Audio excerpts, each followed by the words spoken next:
نبی کریم صلی اللہ علیہ وسلم سے پوچھا گیا ایو عمل افضل، یا رسول اللہ سب سے افضل عمل کون سا ہے؟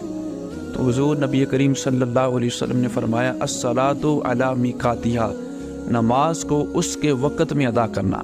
پھر پوچھا گیا یا رسول اللہ اس کے بعد؟ تو آپ نے فرمایا والدین کے ساتھ نیکی کرنا۔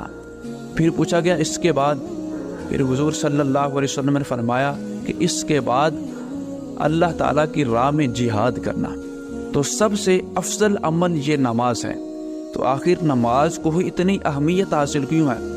دیگر بھی عبادتیں ہم پر فرض ہیں، زکوٰۃ بھی فرض ہے، حج بھی فرض ہے، رمضان کے روزے بھی فرض ہے، تو پھر نماز کو ان عبادات پر افضلیت حاصل کیوں ہے؟